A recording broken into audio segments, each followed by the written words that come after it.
The Renaissance Period presents Rebellious Voices, the podcast discussing everything menstruation. Yes, everything. We'll meet at the intersection of arts, literature, advocacy, policy, most importantly, community. It is Monday, the 27th of May, and this is the Renaissance Period and our podcast, Rebellious Voices. And we're kicking off a series called You Can't Take the Men Out of Menstruation. And I know that is a loaded statement, but we have a panel of guests that all have a connection to those individuals that bleed. And we wanted to hear from their voices in the context of how we can remove the stigma from our societies when it comes to those that go through menstruation or are related to those who are menstruating, and in every facet of our lives. It is something that is relevant for all those that who do not bleed to also be educated on the topic and have some sense of, I guess we could call it mindfulness with these individuals. So I want to kick it off with our first guest. We have Fernando van der Brug. Did I pronounce your surname correctly? No. Van der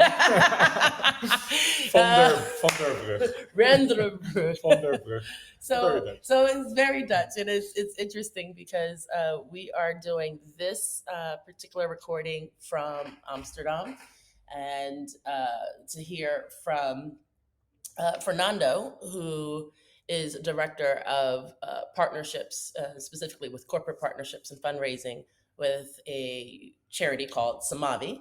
And I'm going to turn it over to Fernando to give a brief introduction about yourself and your career and tangentially your relationship to the topic. Yeah, I'm looking forward to the chat of today. Mm-hmm. I'm Fernando, Spanish first name, van der Brug, Dutch last name. My mother is from Paraguay. My father is Dutch. So raised, I say multicultural, bilingual, Spanish and Dutch. And I think it also influenced how I see the world, actually. 44 years old now, with co-parenting, a little boy, 5.5. And I think out of the multicultural background that I have, I've been also always raised by my mom visioning South America with green forests and the utopia that you imagine when you're small. And I would say when you want to know what I do or why I do what I do, it has also to do with that multicultural background, and also seeing during all the visits that I did to Paraguay. So in summer vacations, we were able to go to Paraguay and stay a few weeks with the family, with the grandmother. Seeing a totally different culture, totally different... A slowed down culture. Maybe. Slowed down culture. Also see the cultural differences on how they experience, for example, environmental issues with our background from here, going to there, and then have interesting discussions also with the grandmother and with the aunts and the uncles and the nephews. And when we were younger, we were always going on hiking trips. Oh, nice. And how they literally polluted their own environment with throwing out diapers from the car, and now 40 years later, 44 years later, impact. But they also went through a very rapid educational process. I think when I look at my surrounding in Paraguay, so they're much more conscious about environment and how to protect it, and you see a strong movement in South America. I think also because they're very aware of the fatal destruction that they did to their own environment. So a lot of deforestation and a lot of social injustice. They have a lot of things to do still, but when I look at the development and how fast it goes and the pace they educate themselves, it's much faster than here. So they are much more open to new ideas, I think. So even like the generational kind of conversation of how we have the Greta Thunberg and all of those that are saying the older generations have wrecked it for the rest of us that are going to live longer, or suspected that they would live longer. But in the context of Paraguay, are they receiving it from the youth? Are they receiving it from just changing their old ways? You're talking about innovation. Is it? I mean, in terms of the, I guess, like, is it that they're going through an enlightenment period? I guess. What you see, the big difference, how I see Paraguay, for example, is that there is not a generation gap so strong as here. Okay. So you sit all at the table, all generations.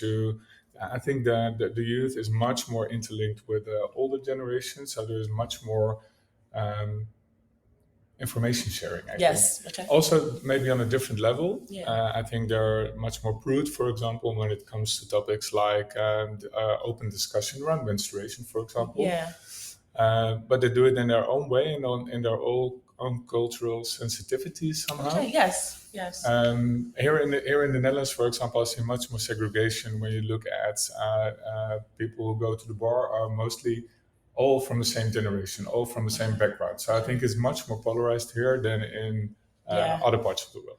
Yeah, it is interesting. This is a part of this discussion and why it matters that we have, like you said, this information sharing from not just from the generational gaps, but from the cultural gaps as well. And so understanding that in some cultures where, we talked about this on the last podcast, the sensitivity around talking about culture and then breaking down those categories where it's, religion or what the specific society or what if it's a specific tribe or, what the traditions and the rules of their mankind. What that means for them might mean something different to us in terms of this conversation administration. So it has a sexual connotation or it has an actual health, anatomy conversation. How do they approach it in Paraguay? Do you feel like there is the sensitivity that you're describing? Is it with the connotation that, we need to talk about this because you need to know about your body? Or is it, you need to hear about this because it has a tie to something, where there's the stigma? And it's an interesting question, I think. Because I'm not totally sure, but I do think it's actually the case that in these countries there is a big segregation, let's say, between men and female. Yeah. So when the women are alone, I think they talk more about these topics. Whilst in the Netherlands, I think our society relies much more on the system. So we rely on the educational system. Yes. So I think that's a difference. Where do you get your information from, and who gives the information, and what type of information do you get? Yes.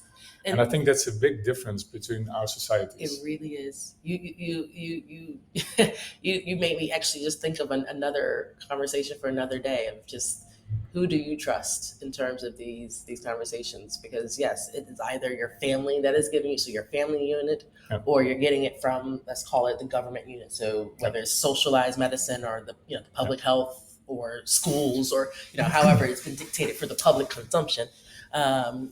Here in the Netherlands, we have sexual education or sexual education. It's called lentekriebels. Okay. And it is an education program which is proven concept for many years. I think it runs already for 25, 30 years. Okay. And it never used to be an issue at school. So the parents were always relying on the program, lentekriebels at school. Okay. But you see also there is a little bit change in the society. So the last few years, it has become a huge topic among schools and parents want to be involved in what you teach. And so you see there is kind of a shift in how we accept these kind of programs and educational elements within the school system. Okay. So at the school of my son, for example, the director, he now gives open days for parents to explain what topics are discussed in lenticules. Okay. And he says this is totally new, because it was never it was just handed out. It wasn't a democracy on the. So there is also something shifting in the Netherlands, and I cannot pinpoint exactly what it is, but it's I think Can I posit an opinion? I think it's a negative trend that we're in. So I think that we are getting also a little bit more prude, but we were much more open. Yes, it's a liberal society, and that is something that we'll discuss in a bit. Where even in the context of this being such a society where, yes, we understand that there is, let's call it, for entertainment values, people come here and get to experience things that are not necessarily, legal or gray areas in other, parts of the world. And so, it might have this kind of Disneyland for adults kind of mentality in some people's brain, but it is very much, you said, like a prude society. It's a reserved, I would say, society. As I've lived in different countries now, I do believe, though, that with the prudeness, there is a sense of bluntness that is refreshing as well. This is what you need to know, and there's no gray area around it, and then we move on from the topic. But not to sidetrack, I do think about the opinion of what could be a change, and me speaking as an expat living in the Netherlands, perhaps that is where we see these shifts and the conversations about public policy and other things. It has become a society that you guys probably feel is being influenced by other cultures now, because we do have a lot of growth, where you're saying there is a huge jump in how the education in Paraguay. Here, there's probably the growth of the city, or the growth. I'm just speaking for Amsterdam in general, but perhaps that might be something where the influence of other cultures and is influencing the curriculum, because people are thinking, oh, well, we don't learn about that in where I come from, or I wasn't exposed to that where I was raised. I'm just curious if that is another element. But that brings us to our topic, though, and what you do at Samavi, and what your role, I would say your relationship to this topic of menstruation, if you wouldn't mind giving kind of just the 360 kind of view of what Samavi does and your role. Yeah, so I worked my whole career actually in international development, cooperation, environmental organizations. So a long time for Oxfam, and also for Greenpeace a long time. And then I moved to Simavi, and there it is combined. So we do water and sanitation and hygiene programs, but climate change also is a huge factor. If you look at water issues and the water crisis that we are facing worldwide at the moment, you see that environment is also a very important element in our work.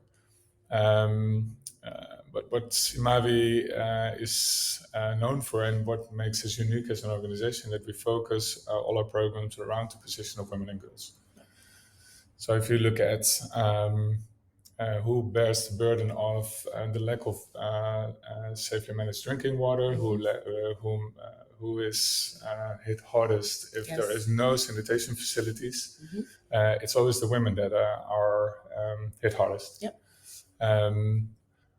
So it's not just women as victims, but also women have a powerful key in solutions. If you look at water management in many countries in the world, women are water managers. So they are constantly dealing with the water issues. So they constantly know how is our water, how is the quality of our water, how can we divide it socially. It's also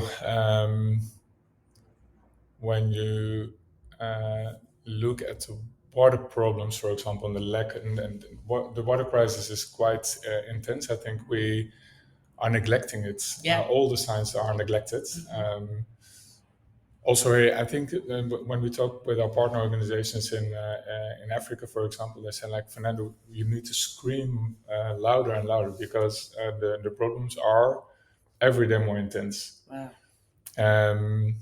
And when water becomes more scarce, water is also a power tool. Yes. So you see there are a lot of water cartels around the world, and who controls the water has the power. And in many countries, you see that men control water sources. Either it is a water point or water tank that drives around with water. You see that water becomes such a power tool that women need to do sexual favors for water. So it's sextortion and gender-based violence in basic services is quite widespread. Yeah. And that's why we work always out of the position of women and girls, but we also strengthen women and girls, or mainly women, also to take the lead in water solutions. Okay. So women control their water sources, women control the water points. So we finance women initiatives, women groups throughout Africa and Asia to be in charge of water. It makes it safer, it makes it social, and it makes it also more sustainable towards the future. So we strengthen women the groups. Infrastructure. So water is an issue, and toilets, sanitation. So water and sanitation management is out of the how do we invest in it, and how do we allocate the money, and how do we facilitate infrastructure, is mostly a male-dominated issue, whilst women and girls are the ones users. Suffering. Yeah. Exactly. So what we always try to do is to get women on board on decision-making organs. It could be water boards in communities, and when you put women on board as well on the decision-making, you get different elements. It's a long introduction because I was never aware of that. Because if you look at the world and you want to do good things in the world, I'm also a male, so I'm looking as well through my male perspective. And when I joined Simavi, I got educated as well on opening a little and broadening my perspective on. But now I understand why it's women and girls suffering most. Oh, now I understand that if you talk about where do we facilitate toilets, for example, if you put it in the wrong location, it's not safe for women and girls to go to certain areas in the village at night. So they don't use them in the facilities.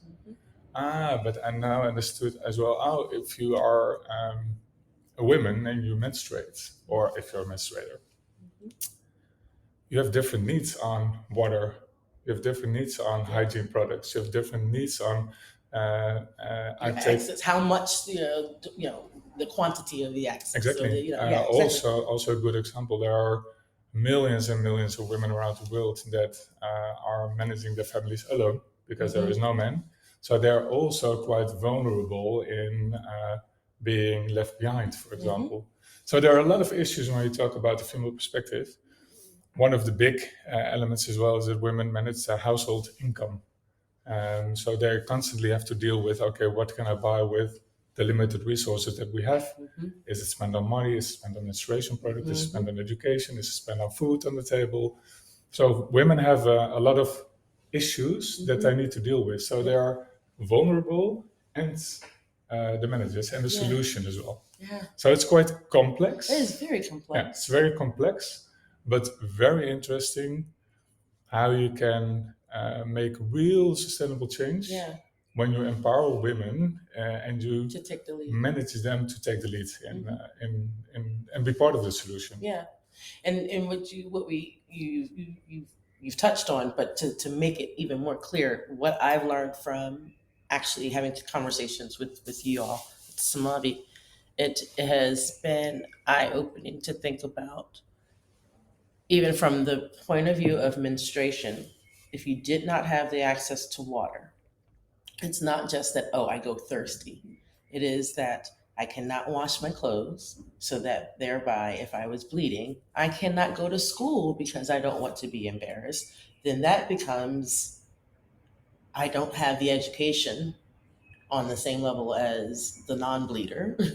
And then you take that further, and then you're left behind entrepreneurially, you're left behind on all these other, and so it's a chain reaction simply from the access to water. And so that is environmental, that is social, that is economic, that is so many tentacles. Yeah, it's a whole system. It's a system around a cultural system for sure. It's an infrastructural system.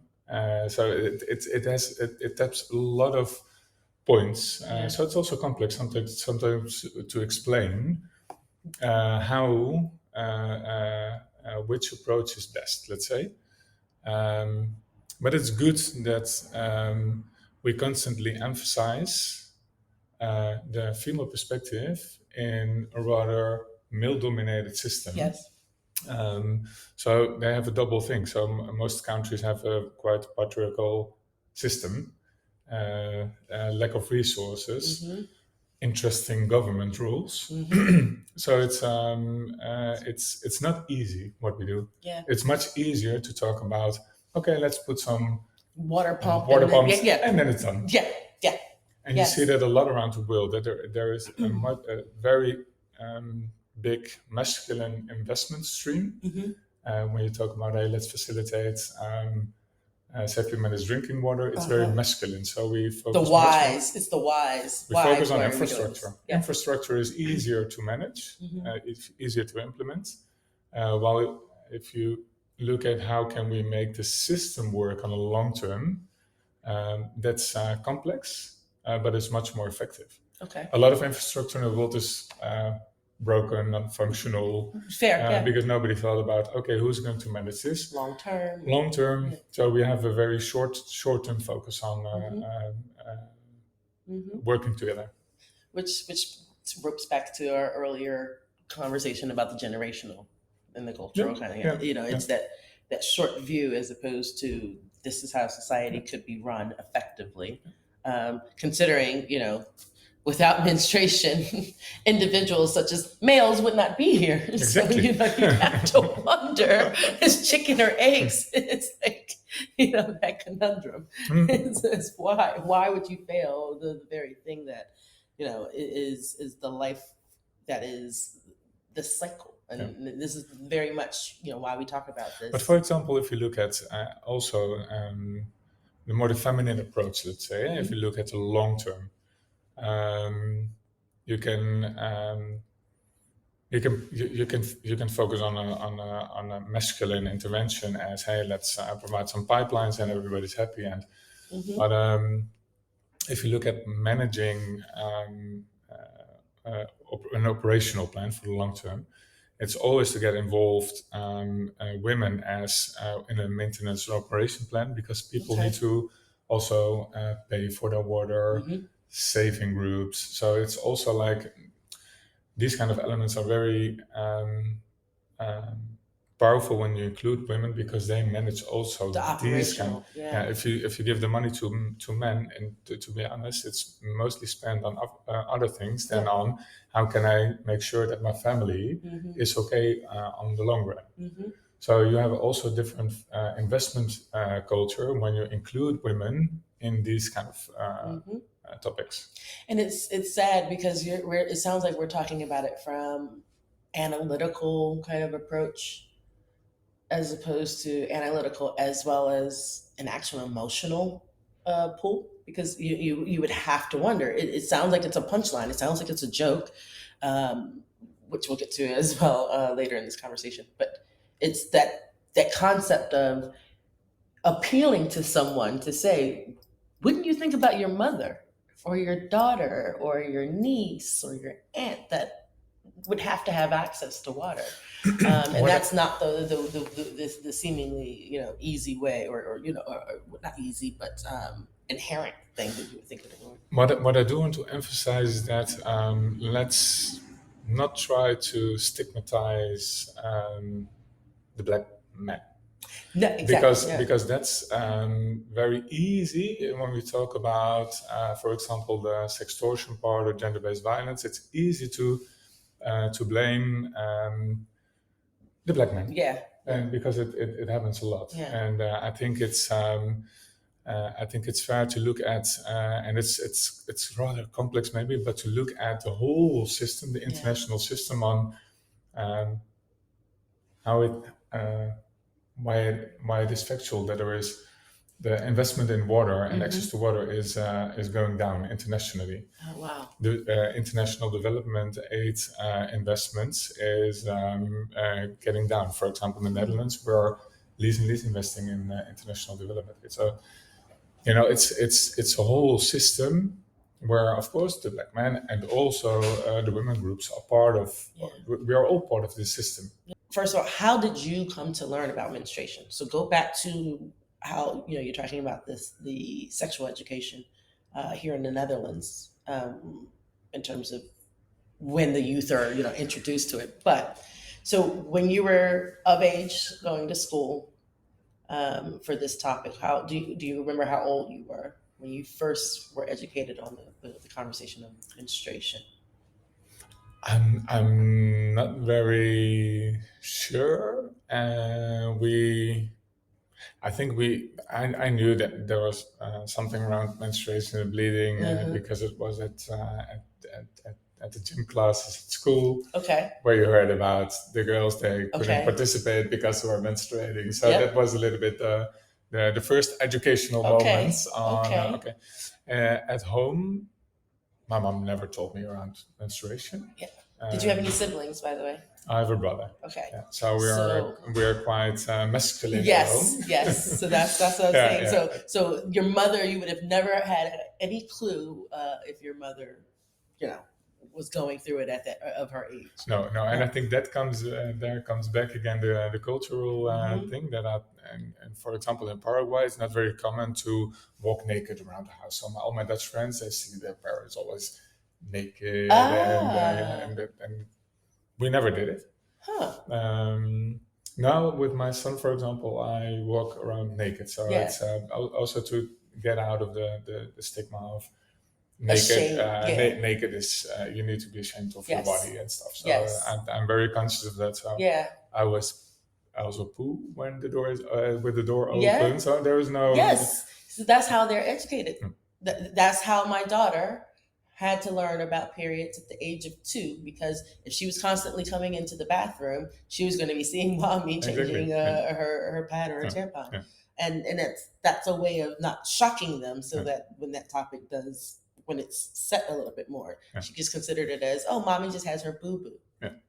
She just knew mommy had a monthly boo-boo. But which for her is very educational towards the next couple of years. Exactly. So that's that's why I ask is what age or even the method in which you were taught. And so that's interesting. Just the circumstantial, someone couldn't participate in gym class and it was the topic of between your peers. Or did you think that was coming from the teacher? And afterwards, for sure, we had also,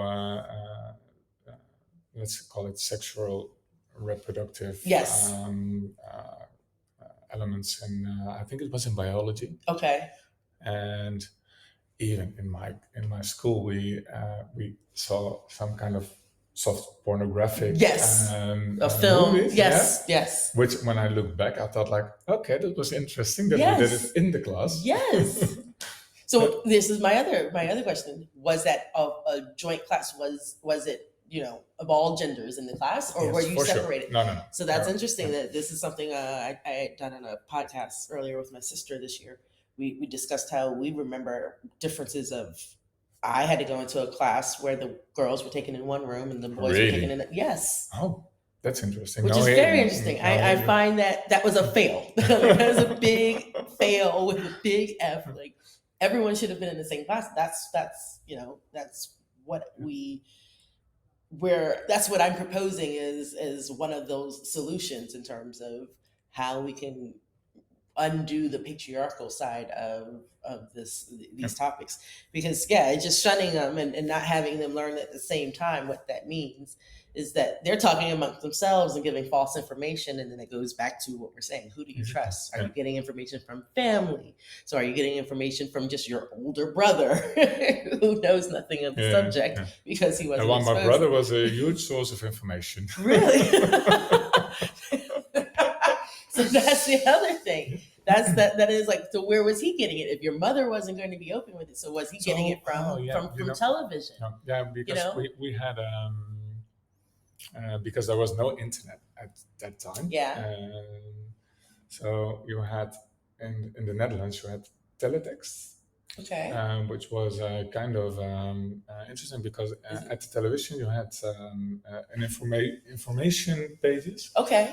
Where you can look up on certain. It was like Google search or Bing or something. It was, and they, there was one page and it was Maria has the answers. Maria weet raad. And every day there was a question and an answer of Maria. And it were the most interesting questions. And we got educated to Maria weet raad. Wow. It was very informative. For younger people, let's say between 13 and 16, it was we every day checked Maria weet raad. This is impressive. That you had the mind to go, okay, there is a resource. Now, you didn't know if this information was going to be false. There was no way you could trust but verify the information. But you would trust Maria. But you would trust because that was the consistency of, there's something being said.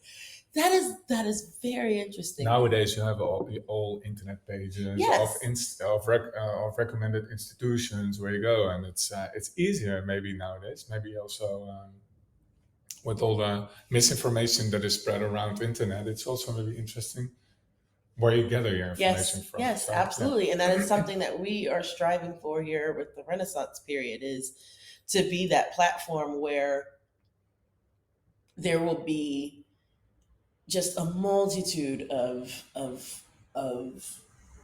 rooms or ways that people can go in and find resources that's relevant to the stage in which they are in. And then that, that's the topic of what we're saying, in not just the education of those who do not bleed, meaning the education needs to be a brushstroke across entire societies. Everyone needs to have a stake in the educational part of it. If they do not go through it, that's fine. It's the educational part of it would then represent allyship. And this is what I ask for you is, where do you feel right now? What would you say is the state of your allyship? How do you feel you support those in your workplace, or whether it was in school or just throughout your career? Do you feel like you've been an ally for those who menstruate just because of the education that you've had, or lack thereof, actually? I think working with Simavi was the biggest learning curve that I had in my life. I'm gay, so I don't have a partner that menstruates. So also in the relationship, I don't know how you deal with that natural element in life. But I mean, from a workplace perspective, or a social kind of perspective, that's I guess I would say is. I think I talk a lot with a lot of corporates in the Netherlands. I spread the word around. How can you open your mindset towards a female perspective, or more the feminist perspective, and how we act in the world, how we cooperate in the world. So I think menstruation is a very interesting starting point to talk about a more broader perspective of a more feminist approach on working together. All these kind of elements like listening to each other, helping each other, also sharing things with each other. I think the whole feminist movement is something that we need to have a feminist movement. So I think it's very good also that there is a bigger group standing up for menstrual hygiene or making menstruation normal. Is also one part of the bigger movement that we're in, like more the feminist movement. And the feminist movement is not just for women. That's why I like that you said, like, okay, let's get men also into the menstruation movement, because it's a starting point for much more elements that we need to have as an an equitable society comes from this conversation. Well, I think that the society is, and you see that movement in the Netherlands now that we have a right-wing government now. Yes. I think we are moving back to more masculine. Also, what I started with that now suddenly parents are interfering with sexual education at school, which is a new phenomenon because we were not like that. Maybe it's also, for example, in one of my colleagues at Oxfam, she explained to me that I was very concerned, actually upset around the anti-gay bill in the Ugandan government. Oh, right, yes. And she explained it to me quite interesting, and that if a society is changing, and sometimes changes go very fast, that the natural habit of people is to grab back to their traditions. Yes.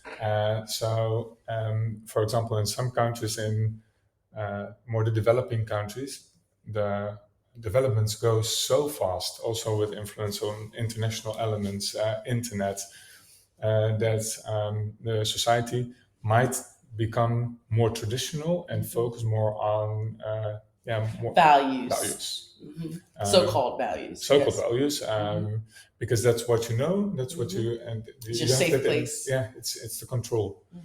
And then I opened also a little bit up to not accepting these kind of streams, but more understanding them, where they come from. Okay. So it's also development going. Progress also comes with 4 steps ahead, 2 steps back. Yes. So it's not that we are in a constant. You're not in a constant step. Yeah. And I think that for example, the movement that you started also is one of the elements of that progress movement that we need, which might also get rejections towards what you say or what you want or what you the discussion that you open. So, but we need to have that friction. Yes. To make steps. It's almost like a friend just was explaining to me. She works in psychedelics, and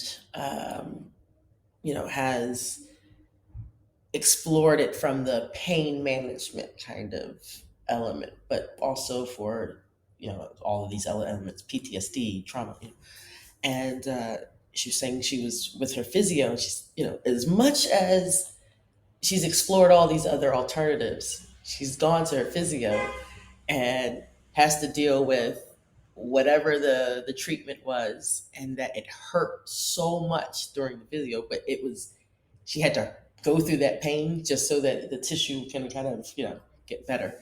And it's kind of like that friction is the only way, like that pain that is the only way that you can have like that growth or that healing.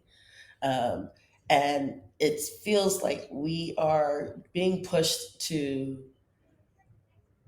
you're talking about the right-wing movement, we're talking about just the conversation about how societies are now paying attention to topics like colonialism, or looking at immigration, everything. And it seems like there is a common thread where it is about the power and the influence of one particular group. However, if we embrace them as opposed to, like you're saying, pushing back, that's why I think we're having this conversation. And yes, the friction is going to come from they don't want to hear it, or that's not my topic, or it has nothing to do with me. nagging. Yes, it has everything to do with it. A lot of people see this as nagging. Yes, it really is. And it's so interesting that even the other panelists in this series, everyone has been someone that we've had these conversations socially, or we've did it privately.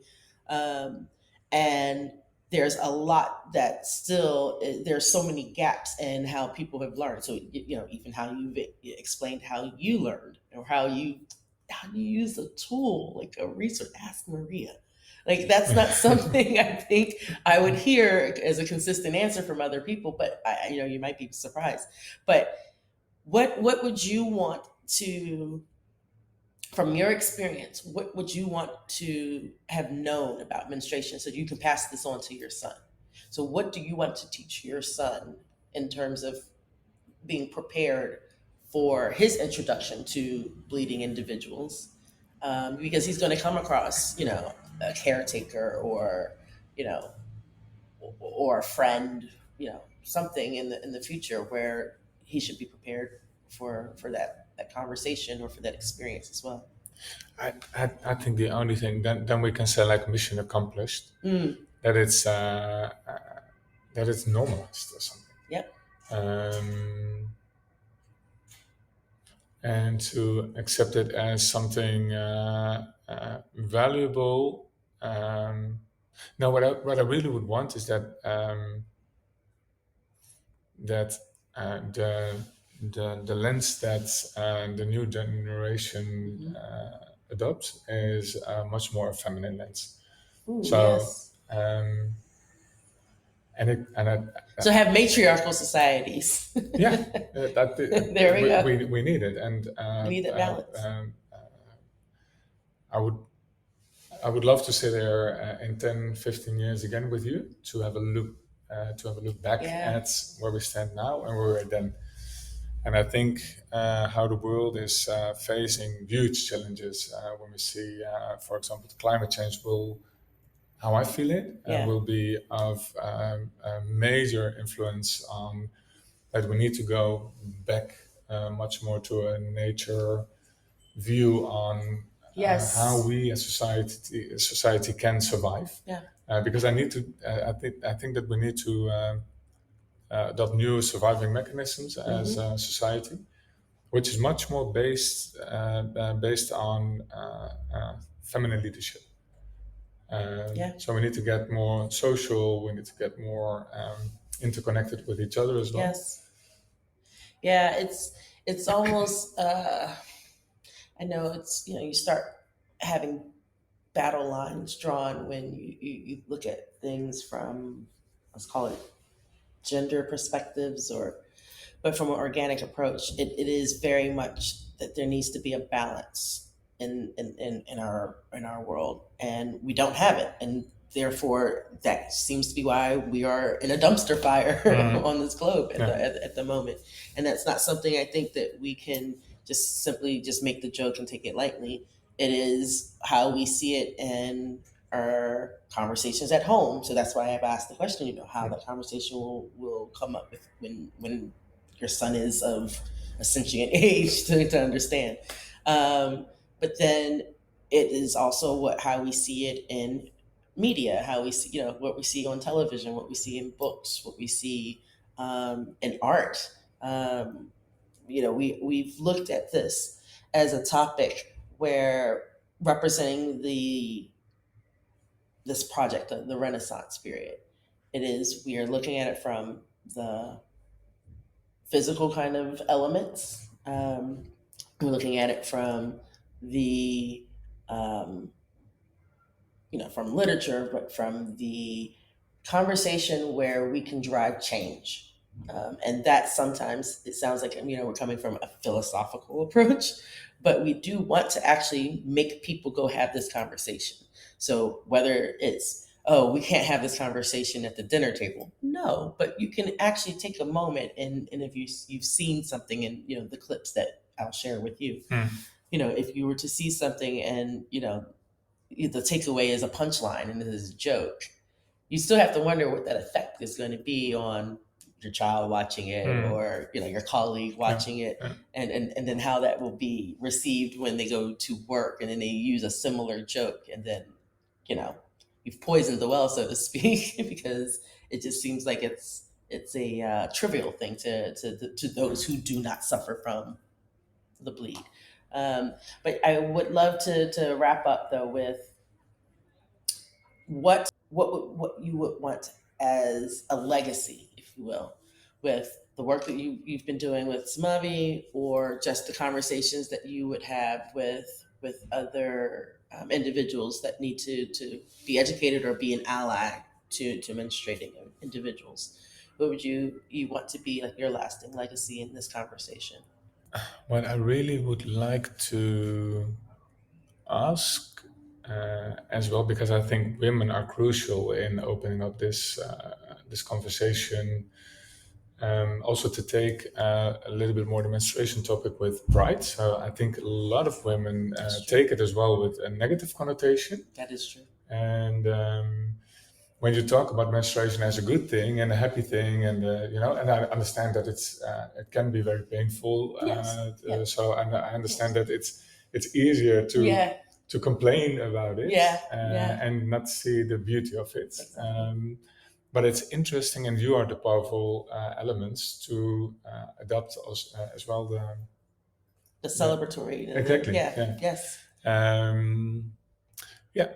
I think that's a good starting point. That is very poignant, actually, and that is something we mentioned. I think in the live session, I was mentioning how even the conversation of thinking for fatherhood, and this is why we are here today as we wrap this conversation.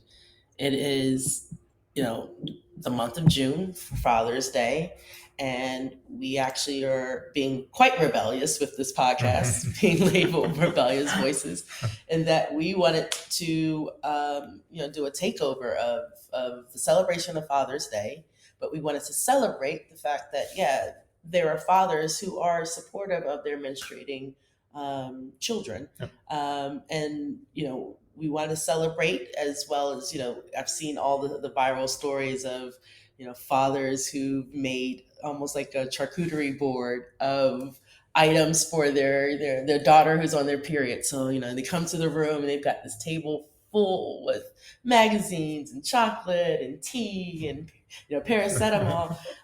So you want to champion those fathers who are actively being a positive influence, and and being very much the definition of allies to their menstruating individuals.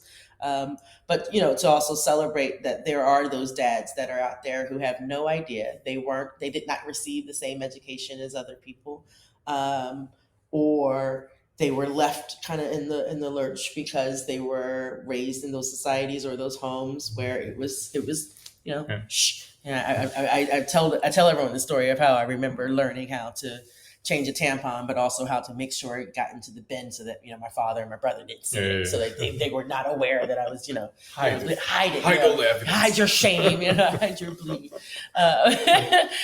So this is a conversation that we thought was very poignant for Father's Day, and getting these lessons. So thank you so much, Fernando, for your opinion and your thoughts on the topic.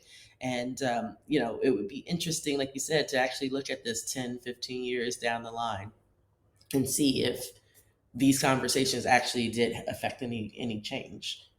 Because otherwise we're going to still be sitting here for centuries with this slow movement of us just being able to sit here and have this conversation. I know I wouldn't have been able to do even 10 years ago. But congrats that you open the conversation also up among the men, and to take them on board and on the journey on. It's the right. It's a good approach. And I think it's also a big important step to take menstruation out of the stigma, out of the gender. Absolutely. Right. Thank you Thanks. so much. Like what you heard? Want to find out more? Or do you just want to throw your radical thoughts into a safe space? Well, here's how you can find these rebellious voices. Remember, this isn't just a revolution. This isn't just a rebellion. This is a renaissance. This is